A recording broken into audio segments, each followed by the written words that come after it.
Shalom, selamat pagi saudaraku. Kembali pagi ini kita bertemu dalam kasih dan anugerah Tuhan. Pagi ini kembali saya menyapa saudara dan mengajak saudara menikmati berkat Tuhan melalui sarapan. Satukan hati, raih harapan. Firman Tuhan adalah harapan, dan firman Tuhan pagi ini kita akan membaca dari Injil Matius 15 ayat 39.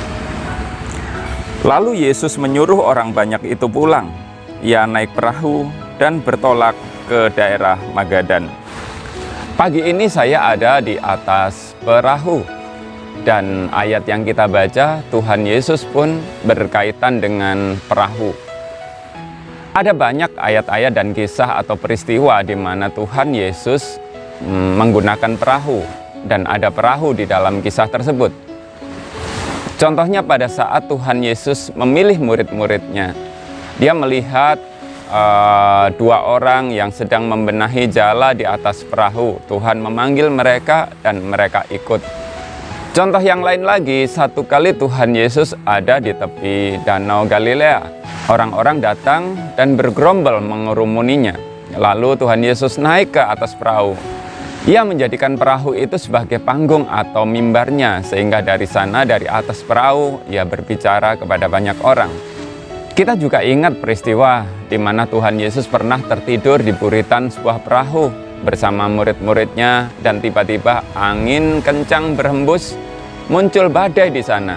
Tuhan Yesus dibangunkan dan Tuhan Yesus menghardik badai itu. Masih banyak kisah lainnya di mana Tuhan Yesus menggunakan perahu, atau ada perahu bersama-sama di dalam kisah tersebut yang diceritakan, dan termasuk juga ayat yang kita baca pagi ini. Tuhan Yesus naik ke atas perahu, dia menyeberang ke daerah Magadan. Perahu adalah sarana atau alat.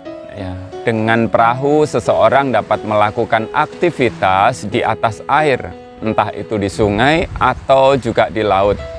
Perahu juga alat transportasi yang mengantarkan seorang dari satu tempat ke tempat yang lainnya, melewati air pastinya. Jika kita mengamati perahu, seperti contoh yang di belakang saya itu, ada bermacam-macam ya. Ada ukurannya pun bermacam-macam. Ada yang kecil, ada yang sedang, bahkan ada yang sangat besar. Nah, perahu itu pun digerakkannya juga macam-macam. Ya, kalau misalnya di sungai dan sungainya tidak terlalu dalam, maka perahu itu digerakkan dengan menggunakan galah, ya, galah panjang, didorong begitu. Nah, tetapi kalau sungainya dalam atau mungkin laut, mereka pakai dayung karena tidak dapat menggapai dasar. Ada lagi, ya, ketika perahu itu bergerak, membutuhkan angin, karena itu dipasang layar, ya, supaya angin mendorong layar itu dan perahu melaju. Dan di zaman modern ini lebih banyak perahu menggunakan motor atau mesin. Dengan motor atau mesin, perahu dapat melaju lebih jauh, lebih kencang, ya, tidak bergantung pada angin. Kelengkapan perahu saya amati juga bermacam-macam, ya. Ada yang pakai cadik, ya, kalau saudara melihat di kejauhan itu di kiri kanan perahu itu ada sebuah kayu yang melintang, dan itu akan membuat keseimbangan. Seperti saya sebutkan tadi, juga ada yang pakai layar, ada yang pakai atap, ya, ada lampunya sehingga bisa berjalan malam. Nah, dengan kelengkapan-kelengkapan itu, ya, semakin lengkap sebuah perahu, biasanya dia semakin bisa digunakan untuk banyak hal. Bukan hanya siang hari dia melaju, tetapi malam hari juga. Dengan kelengkapan misalnya seperti cadik, ya, seperti batang yang kiri kanan itu membuatnya seimbang, sehingga sekalipun diterpa gelombang besar, perahu itu tidak akan terbalik. Nah, semakin besar perahu dan semakin besar kelengkapannya akan semakin membuat mereka tangguh, semakin membuat mereka dapat melakukan banyak hal. Nah, kita sering mendengar satu ungkapan, ya, satu kata-kata yang menggambarkan kehidupan ini seperti sebuah samudra yang harus diarungi. Tentu kita membutuhkan perahu juga untuk dapat menyeberangi samudra itu sampai ke pelabuhan tujuan. Saudaraku, apa yang dapat menjadi gambaran untuk perahu yang harus kita pakai untuk menyeberangi samudra kehidupan itu? Saya memikirkan perahu itu adalah iman. Mengapa iman?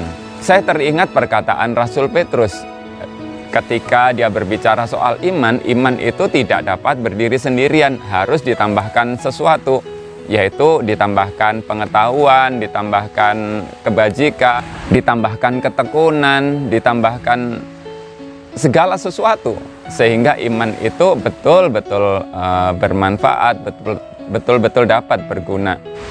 Kita semua tahu bahwa ukuran iman seseorang berbeda-beda, dan itu akan menentukan perjalanan hidupnya bersama dengan Tuhan. Ketika seorang imannya lemah, imannya kecil, maka gelombang badai kehidupan yang menerpa akan membuatnya jatuh atau terpuruk.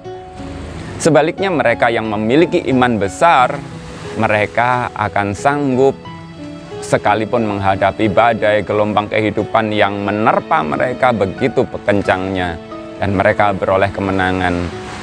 Baiklah, kita menambahkan kepada iman kita berbagai hal supaya kita dapat berlayar menyusuri samudera kehidupan sampai kita tiba di pelabuhan indah di mana Tuhan sudah menanti. Selamat pagi saudaraku, selamat beraktivitas. Tuhan memberkati. Jangan lupa sarapan.